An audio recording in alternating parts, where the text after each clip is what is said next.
Executive VP and GM of the Kansas City Royals. Good to see you, man. Good morning. Oh, good morning to you, Matt. Here we go. What are the Royals looking to accomplish over the next 3 days in Nashville? Well, we're really trying to address our pitching. You know, I think we got a good core of young players that we're looking forward to them growing and maturing.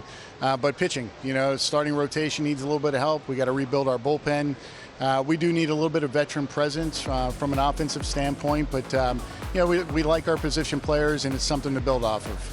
There was a time last year when you guys were so beat up by injuries, you gave just about everybody who was even close in the system a crack at the big leagues. I would imagine you learned a lot about your depth last year. Yeah, you know, that's something that stood out right from the get-go. Unfortunately, in April, you know, we lost 2 starters in April. Early May, we lost a 3rd starter, and we just didn't have the depth to compensate for that. So, you know, not only are you looking at major league free agents, but even your quality 6-year free agents, you know, that can save you throughout the course of the year. It's really important. But it was a tough lesson to learn. And then on top of that, because our team was so young and we weren't winning games, they start feeling a lot of pressure. The offense feels pressure. Every guy comes in out of the bullpen feels pressure.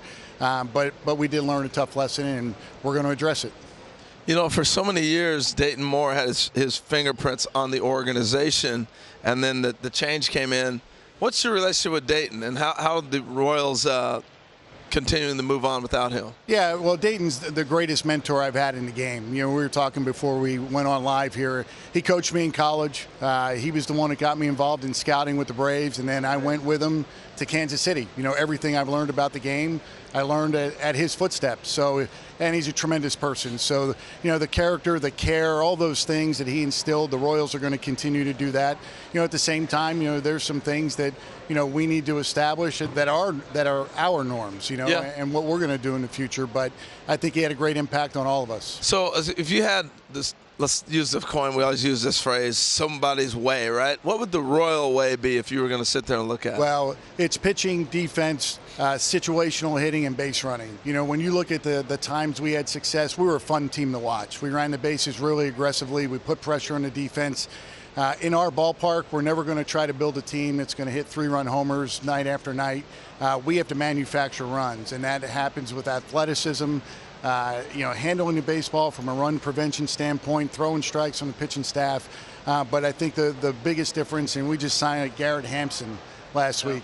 Big reason we signed Garrett was because of the speed game and what he brings to us. The rules new rules probably help your club, huh? It does, yeah. And we've had great base running instructors for years. Rusty Kuntz has been the lead person forever.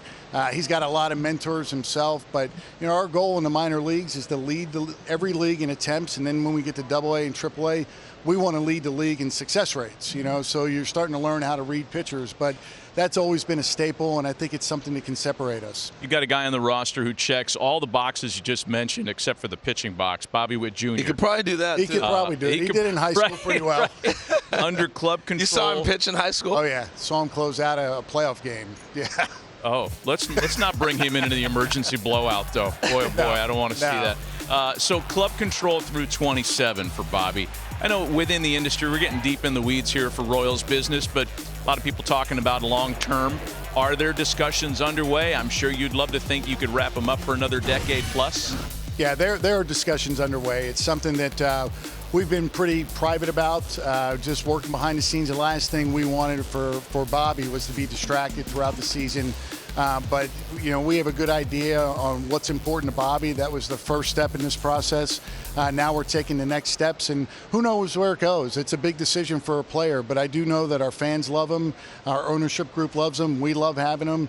You know, he's the face of our future, and why not stay in Kansas City as long as we can handle. I know we'd love to see it too as fans. Like the whole, you know, George Brett, whole career in Kansas City. Robin Yount, whole career in Milwaukee. Schmidt, whole career in one city. Yeah. We like that as fans. I would love it. We're love rooting it for for you. Kansas City. Yeah, yeah. We're going to work hard at it. Hey, I want to take you back to the minor leagues, and we were discussing this before we got up here live on TV. What you guys have built in Surprise, Arizona, the complex, where you have the hotel, you have the living amenities, so to speak, for all the players that sign and develop there. I think it's next level. It's forward thinking. It's amazing. Can you tell us a little bit about it? Yeah, you know what? We talked about it for years, and then finally about 5 years ago, we really started to push with it. And you just look at, number one, you look at the expenses in hotels that we spend it. Nice hotels, but they're not major league hotels. Right. But why not have a facility that is more of a living housing quarters than a dorm, and that's what this is. Kitchens, 2 bedrooms, kitchens, living area, recreational space downstairs.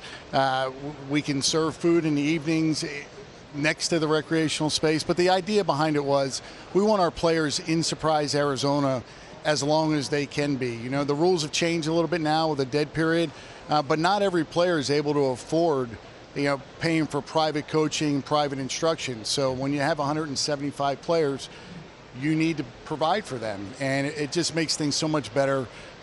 Really proud of that facility. It really is outstanding. It's a really nice concept. Have you seen, from a development standpoint, players progress because of this situation? Yeah, we have more players staying in Surprise as close to year-round as possible, and really where we see the uptick is in January, because they know they can come out to Surprise, especially kids in cold weather regions, come out to Surprise, have a place to stay, get a couple meals a day, and go over to the facility and work out. So it's coaches are there. We have a lot of coaches that live in Surprise year-round, so strength coaches, trainers, pitching coaches, hitting coaches. It's really well equipped to handle as many players that want to come out in January so cool. as possible. So cool. On your way back out to brunch, JJ, on your way that way, I mean, you got Whit Merrifield standing there with no deal in his pocket. Talk about fan favorites. Bring him back to Kansas City. And actually, you could save him from having to deal with Morosi. Because now he's got to deal with him. We appreciate the time, man. Yeah, no problem. Good luck in whatever you're trying to accomplish here and moving on in 2024. Okay. Thank you, guys. Appreciate your time.